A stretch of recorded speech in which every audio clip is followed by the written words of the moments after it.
Hello friends, स्वागत है आपका दीपक क्लासेज में। आज हम डिस्कस करने जा रहे हैं क्वांटम मैकेनिक्स का लेक्चर नंबर 8 और यहाँ पे हम डिस्कस करेंगे वेव फंक्शन। तो देखिए दोस्तों, सबसे पहले हम बात करते हैं कि हम वेव फंक्शन को कैसे डिफाइन करेंगे।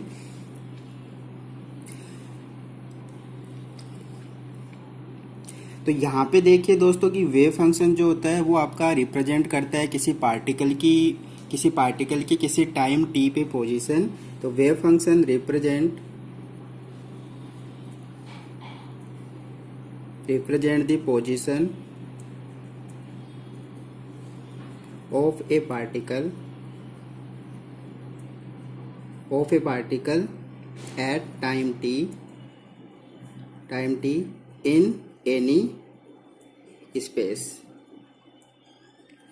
ओके फ्रेंड्स, यहाँ पे देखिए कि किसी भी पार्टिकल की किसी टाइम टी पे पोजीशन जो होती है उसको हम रिप्रेजेंट करते हैं वेव फंक्शन से, या फिर इसको आप और डिफाइन कर सकते हो कि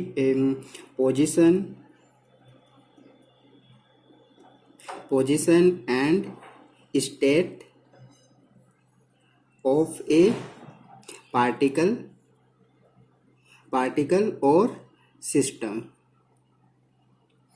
ओके, तो यहाँ पे देखिए किसी पार्टिकल या किसी सिस्टम की स्टेट को भी आप क्या करते हो, वेव फंक्शन से रिप्रेजेंट करते हो। ओके, यहाँ पे देखिए कि आपके पास एक स्पेस है।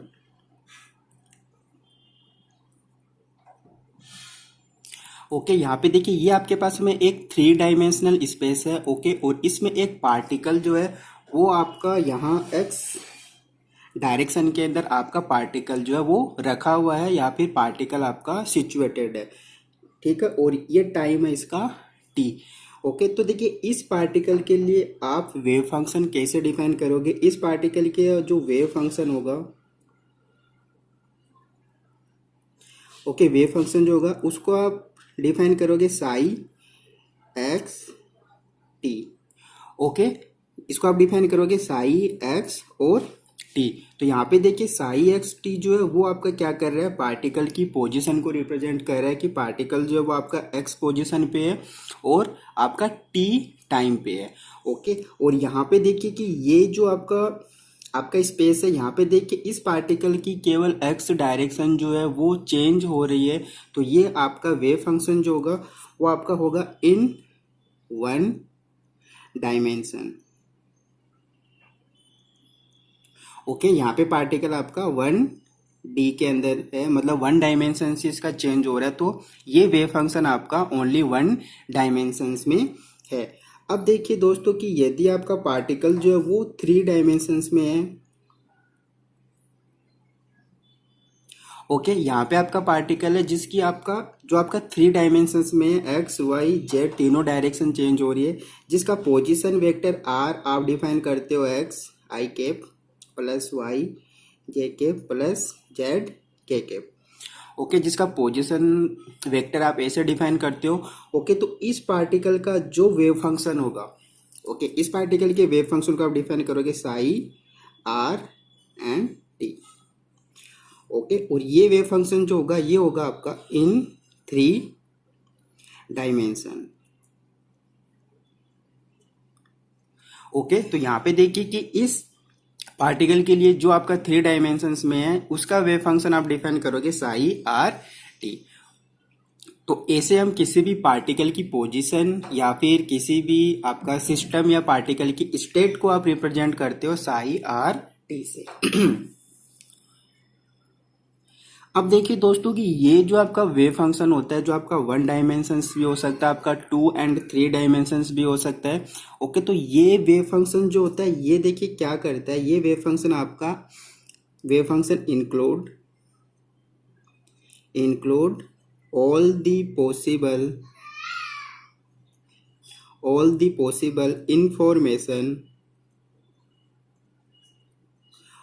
possible information about the particle। Okay, यहाँ पे देखिए कि ये जो वेव फंक्शन है वो क्या कर रहा है इस पार्टिकल के लिए। ओके, इस पार्टिकल के लिए हो सकता है पार्टिकल आपका किसी स्टेट में है या फिर आपका पार्टिकल किस भी टाइम या पोजीशन में है, तो उससे रिलेटेड जितनी भी इंफॉर्मेशन है ओके, जितनी भी इंफॉर्मेशन है सबको क्या करते हैं, इंक्लूड करते हैं। अब यहाँ पे देखिए कि इंफॉर्मेशन से आपका क्या मतलब है। इंफॉर्मेशन से आपका मतलब है कि उसका मोमेंटम कितना है, ओके, उसकी पोजीशन क्या है, ओके, उसकी एनर्जी कितनी है, ओके, ओके। इसके अलावा भी और भी यहाँ पे उसके पैरामीटर्स हो सकते हैं, momentum, energy, potential energy and यहाँ पे फोर्स वगैरह। तो आप किसी भी वेव फंक्शन से किसी भी पार्टिकल की इंफॉर्मेशन जो है वो आप यहाँ पे इजीली फाइंड कर सकते हो।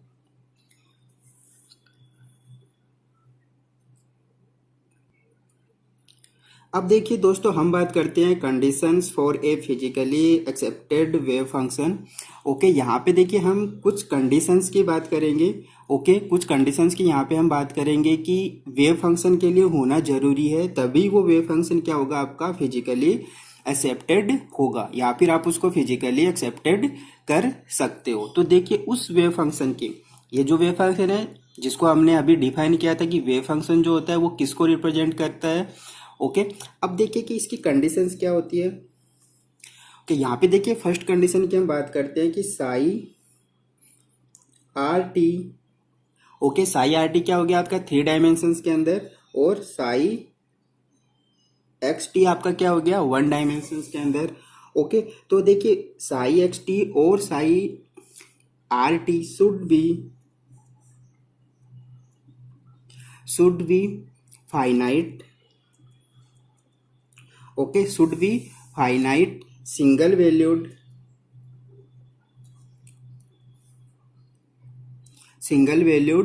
एंड कंटिन्यूअस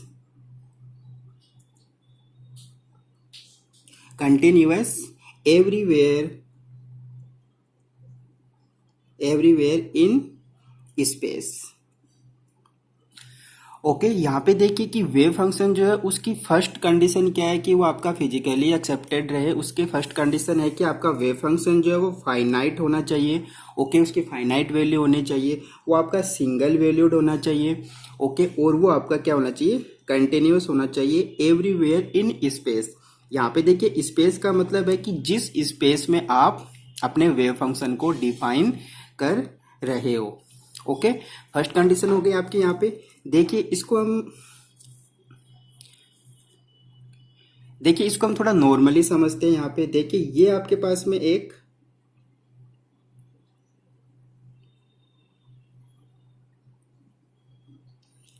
ओके, यहाँ पे देखिए ये आपकी एक्स डायरेक्शन है, ये आपका वेव फंक्शन है, और ये आपने क्या किया, वेव फंक्शन को रिप्रेजेंट किया। मींस आपका वेव फंक्शन इस टाइप से रिप्रेजेंट किया हुआ है। ओके, अब देखिए कि ये इस पोजीशन की हम बात कर रहे हैं। ओके, इस एक्स पोजीशन की बात कर रहे हैं, और इस पोजीशन में हम ये देखते हैं कि इस वेव फंक्शन की वैल्यू जो है वो कितनी है। ओके, तो यहाँ पे देखिए कि यहाँ पे इसकी एक वैल्यू ये है और सेकंड वैल्यू ये है। तो यहाँ पे देखिए सेम पोजीशन पे आपकी पोजीशन सेम है। यहाँ पे एक्स कोऑर्डिनेट के ऊपर आप वेव फंक्शन की आपको 2 वैल्यू मिल रही है, एक यहाँ पे एक यहाँ पे।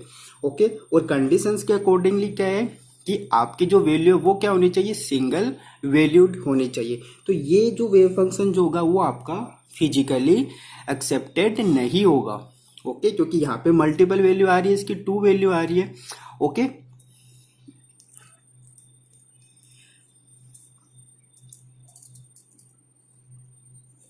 अब देखिए सेकेंड कंडीशन की हम बात करें। सेकेंड कंडीशन क्या होती है, del psi, okay, del psi upon del x should be continuous,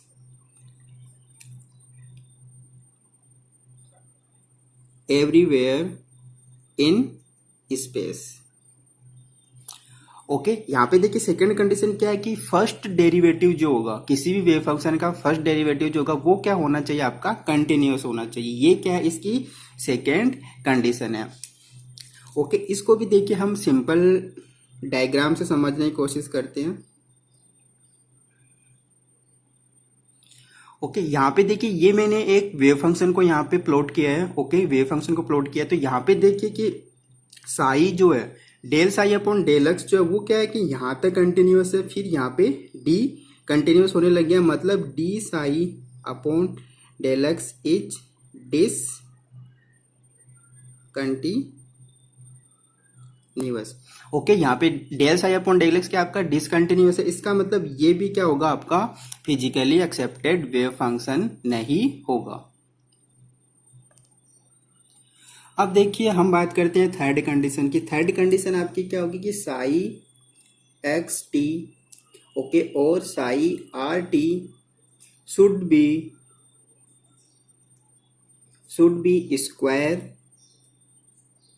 square integral.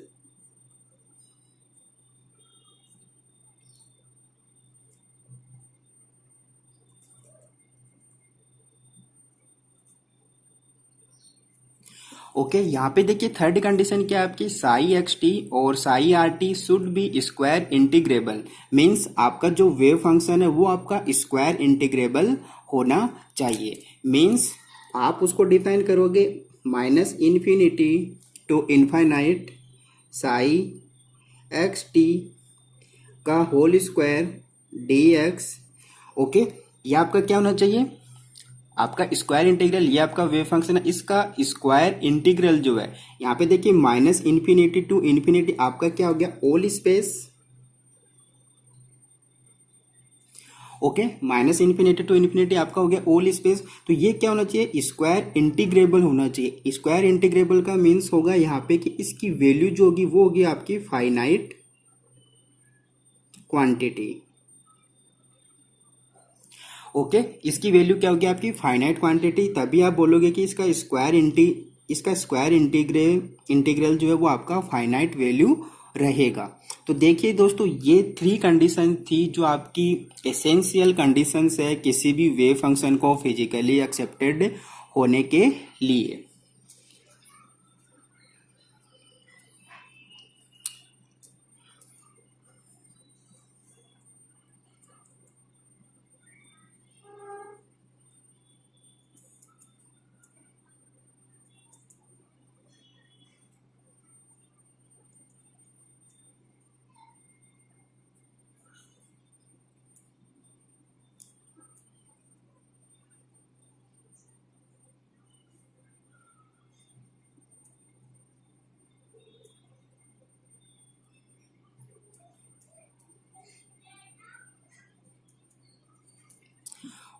यहाँ पे देखिए दोस्तों, अब हम एक एग्जाम्पल की बात करते हैं जहाँ पे आपको दो वेव फंक्शन दिए गए हैं, psi one and Sai to. Psi one आपका ए ई की पावर एक्स स्क्वायर और साई टू आपका ए ई की power minus x square. And question आपका who is the physically accepted wave function, इनमें से कौन सा जो है वो आपका फिजिकली एक्सेप्टेड वेव फंक्शन होगा। अब देखिए दोस्तों, हम इसको सोल्व करते हैं। ओके, यहाँ पे देखिए आपको x की वैल्यू आपको पुट करनी है plus minus infinite. Okay, plus minus infinite का मतलब हो गया कि आप ऑल स्पेस की कोई भी आप पॉइंट जो है वो आप इसमें पुट कर रहे हो, मतलब पूरे स्पेस का कोई भी पॉइंट हो गया आप ले रहे हो। तो यहाँ पे देखिए कि साई वन जो होगा ए ई की पावर एक्स की जगह आपको क्या करना है, प्लस माइनस इनफाइनाइट रखना है। तो माइनस का स्क्वायर करोगे तो वो भी आपका प्लस हो जाएगा, तो यहाँ पे आएगा इनफाइनाइट। ओके, और ई की पावर इनफाइनाइट की वैल्यू होती है आपकी इनफाइनाइट, ई की पावर जीरो की वैल्यू होती है वन, ई की पावर माइनस इनफाइनाइट की वैल्यू होती है आपकी जीरो। ओके, ये तीनों वैल्यू आपको ध्यान में रखनी है, आपके लिए इंपॉर्टेंट है यहाँ पे। अब देखिए कि ई की पावर इनफाइनाइट की वैल्यू होगी आपकी इनफाइनाइट। ओके, अब देखिए साई सेकेंड की हम बात करते हैं। ओके, साई सेकेंड देखिए यहाँ पे क्या होगा, ए ई की पावर माइनस इनफाइनाइट और इसकी वैल्यू होगी आपकी जीरो। तो यहाँ पे देखिए कि जो सेकेंड कंडीशन थी आपकी वेव फंक्शन की, मैंने आपको बताया था कि साई जो है वेव फंक्शन जो है वो आपका किसी भी पॉइंट पे आपका फाइनाइट होना चाहिए। तो ये यहाँ पे क्या है, इनफाइनाइट। ओके, और ये क्या आपका फाइनाइट। ओके, तो यहाँ पे देखिए कौन सा वेव फंक्शन जो होगा वो आपका फिजिकली एक्सेप्टेड होगा, वो होगा आपका Sai second. Okay, Sai second wave function जो होगा वो आपका फिजिकली एक्सेप्टेड रहेगा।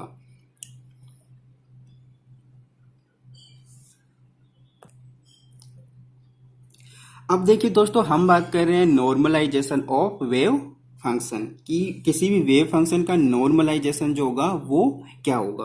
तो यहाँ पे देखिए दोस्तों, इसके हम बेसिक मीन्स की बात करते हैं कि नॉर्मलाइजेशन का बेसिक मीन्स जो होता है वो क्या होता है। यहाँ पे देखिए, मैंने आपको थर्ड कंडीशन बताई थी वेव फंक्शन की। क्या होती है कि आपका कोई भी वेव फंक्शन जो होता है, ओके, किसी भी वेव फंक्शन का स्क्वायर इंटीग्रल जो होगा, और वो इंटीग्रल क्या, आप बात कर रहे हो ऑल स्पेस, ओके, जितना भी आप स्पेस ले रहे हो, ऑल स्पेस ले रहे हो, वो क्या होगा आपका equal to finite finite quantity. Okay, यहाँ पे देखिए कि वेव फंक्शन का स्क्वायर इंटीग्रल क्या होगा आपका फाइनाइट क्वांटिटी होगा। अब देखिए कि कोई भी आपका स्पेस है, ओके, ये आपका स्पेस है, तो ये आप किसी भी पार्टिकल को डिफाइन कर रहे हो कि इस पूरे स्पेस में आपका कोई ना कोई पार्टिकल है, ओके, जिसको आप रिप्रेजेंट कर रहे हो साई वेव फंक्शन से। तो अब यहाँ पे ये देखिए कि ये वेव फंक्शन जो है वो किसी स्पेस में है, ओके, और इस स्पेस में यदि वो पार्टिकल है तो उसकी प्रोबेबिलिटी कितनी होगी, उसके पाए जाने की प्रोबेबिलिटी क्या होगी आपकी, ऑफ कोर्स उसकी प्रोबेबिलिटी कितनी रहेगी आपकी 1, क्योंकि आप बोल रहे हो कि पार्टिकल इस स्पेस में है। अब यदि पार्टिकल इस स्पेस में है तो ऑब्वियस उसकी प्रोबेबिलिटी 1 रहेगी। इस पूरे स्पेस में कहीं ना कहीं तो वो आपको मिलेगा यदि आप उसको डिफाइन कर रहे हो, या फिर पार्टिकल इस स्पेस में वो आपका स्टेबल है। तो आप उसको कैसे डिफाइन करोगे, all space, okay, all space में आप पार्टिकल को क्या कर रहे हो फाइंड कर रहे हो, मीन्स उसका स्क्वायर इंटीग्रल करेंगे साई एक्स टी का square d x equal to 1, okay, d x equal to 1। और इस कंडीशन को आप कैसे डिफाइन करोगे, psi all space integration all space psi psi conjugate x t psi x t d x, okay, यहाँ पे देखिए डी एक्स आपका एक्स डायमेंशन में, आप पूरे वॉल्यूम की बात करें तो d v equal to 1,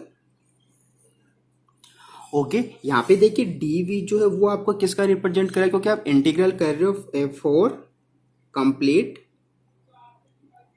for complete space और वॉल्यूम, ओके, क्योंकि आप जो प्रोबेबिलिटी फाइंड कर रहे हो वो आप कहाँ पे फाइंड कर रहे हो, फाइंड कर रहे हो आप इस पूरे स्पेस के अंदर या फिर इस पूरे वॉल्यूम के अंदर। तो आप इसको यहाँ पे डी वी से इसको इंटीग्रेट करोगे और इसकी वैल्यू होती है आपकी 1, मीन्स इस पूरे स्पेस में आपके पार्टिकल के पाए जाने की जो प्रोबेबिलिटी है वो कितनी है आपकी 1 है। और इसी कंडीशन को हम बोलते हैं नॉर्मलाइज कंडीशन।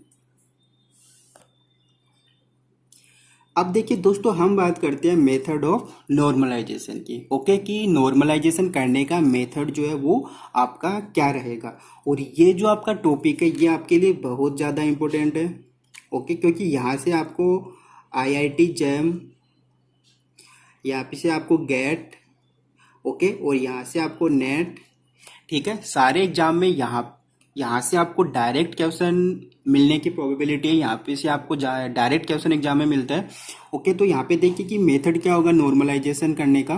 तो यहाँ पे देखिए साई एक्स टी जो है वो आपका क्या है, एक अननॉर्मलाइज्ड,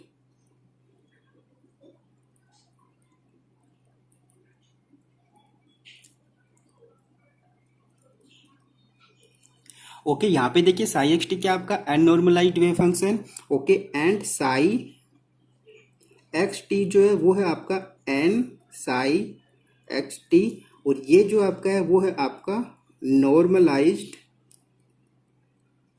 वेव फंक्शन, ओके। यहाँ पे देखिए कि फाई जो है वो आपका क्या है आपका क्या है अननॉर्मलाइज्ड वेव फंक्शन, ओके, और इसको आप क्या कर रहे हो एन से मल्टीपल कर रहे हो तब आपको साई वेव फंक्शन मिल रहा है जो आपका क्या है नॉर्मलाइज्ड वेव फंक्शन है। और यहाँ पे देखिए जो एन जो है, ठीक है, एन को हम डिफाइन करेंगे normalize constant, okay, normalize constant. Okay, और अभी देखिए हमने कंडीशन की बात की थी कि आपकी कंडीशन क्या आती है कि आपका स्क्वायर इंटीग्रल जो होता है वो क्या होता है, आपका यूनिट होता है। Means minus infinity to infinite psi star x t. यहाँ पे देखिए ये जो साई स्टार जो है इसको हम बोलते हैं कॉम्प्लेक्स कॉन्जुगेट।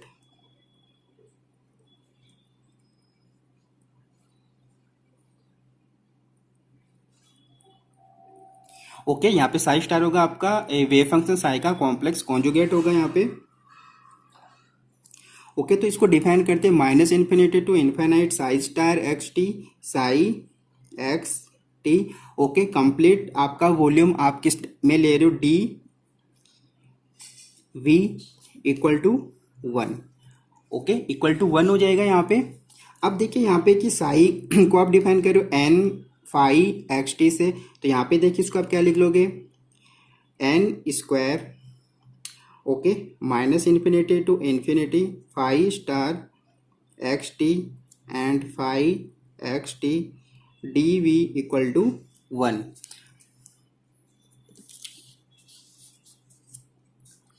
ओके, और यहाँ पे देखिए फॉर 1 डायमेंशंस।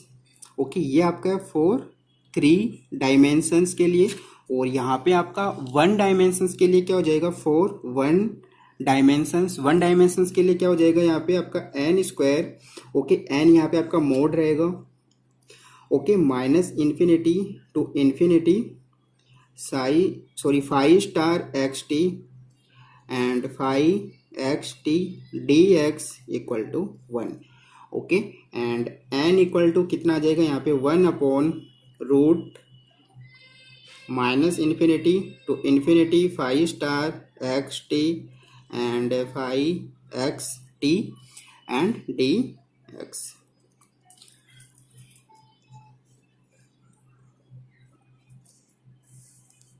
ओके, तो देखिए यहाँ पे देखिए हमने मेथड की बात की कि नॉर्मलाइजेशन का मेथड क्या रहेगा आपका, आप नॉर्मलाइज्ड कैसे करोगे किसी भी वेव फंक्शन को।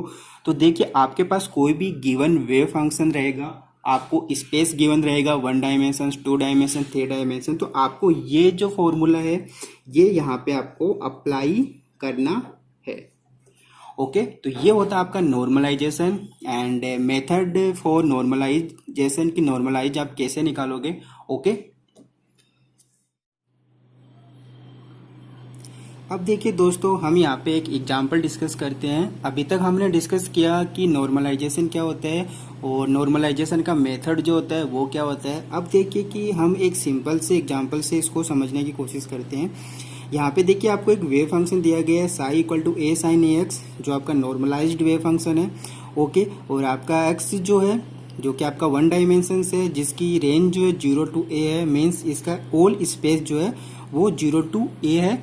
ओके, और आपको ए जो है वो आपको फाइंड करना है। ओके, तो यहाँ पे देखिए नॉर्मलाइजेशन की जो कंडीशन थी वो क्या थी, for normalised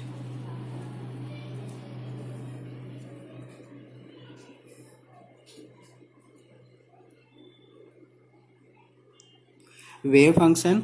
okay, for normalized wave function के लिए देखो क्या होता है, ऑल स्पेस साई का conjugate x t okay and psi x t d v equal to 1। Okay, ये क्या होती है आपकी नॉर्मलाइज की कंडीशन होती है। यहाँ पे देखिए साई एक्स टी क्या आपका, साई एक्स टी आपका ए साइन ए एक्स। ओके, और इसका कॉम्प्लेक्स कॉन्जुगेट जो होगा वो भी आपका क्या होगा, क्योंकि आपका एक कॉम्प्लेक्स क्वांटिटी नहीं है तो आपका सेम रहेगा, equal to a sine a x. Okay, अब देखिए ऑल स्पेस यहाँ पे कितना हो जाएगा, इसके लिए ऑल स्पेस यहाँ पे 0 टू ए, तो आप इसको क्या लिखोगे 0 to a. Okay, a square sine square a x equal to 1। Okay, तो यहाँ पे क्या आ जाएगा आपका मोड ए का square 0 to a sine square a x equal sine square a x, और यहाँ पे देखिए डी वी जो है ओके कंप्लीट वॉल्यूम जो है वो आपका 1 डायमेंशन में रहेगा डी एक्स। ओके, तो यहाँ पे रहेगा ये d x. Okay, d x equal to 1। Okay, अब देखिए आपको ये जो इंटीग्रेशन है वो आपको सोल्व करना है, तो यहाँ पे देखिए ए स्क्वायर इसको आप लिख सकते हो half 0 to a 1 minus cos 2x dx equal to 1। Okay, अब यहाँ पे देखिए ये इंटीग्रेशन आपको सोल्व करना है यहाँ पे, जो कि सिंपल इंटीग्रेशन है। यहाँ पे हो जाएगा x, ओके, माइनस के sine 2x upon 2 and limit 0 to a equal to 1। Okay, यहाँ पे वैल्यू पुट कर दीजिए यहाँ पे लिमिट की, तो a square half a minus, अब देखिए यहाँ पे कि ये साइन 2x जो है वो आपका क्या है, ओड फंक्शन है। ओके, ये आपका क्या है, ओड फंक्शन है, और ओड फंक्शन की वैल्यू आपको पता है हमेशा 0 रहती, तो 0 इक्वल टू 1। ओके, तो यहाँ पे देखिए a जो होगा वो आपका हो जाएगा 1 अपॉन,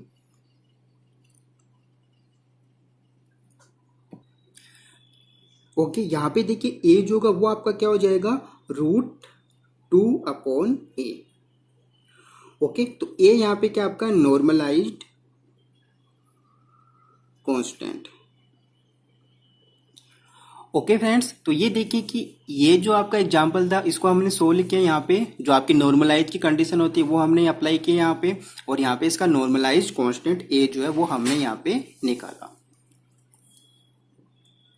तो दोस्तों ये था हमारा आज का लेक्चर, जिसमें हमने डिस्कस किया वेव फंक्शन क्या होता है, वेव फंक्शन की बेसिक कंडीशन जो होती है वो क्या होती है, और नॉर्मलाइज क्या होता है, नॉर्मलाइजेशन का मेथड क्या होता है, और उसके बाद में हमने कुछ एग्जांपल्स यहाँ पे डिस्कस किए। अब देखिए दोस्तों नेक्स्ट लेक्चर में हम डिस्कस करेंगे हिल्बर्ट स्पेस।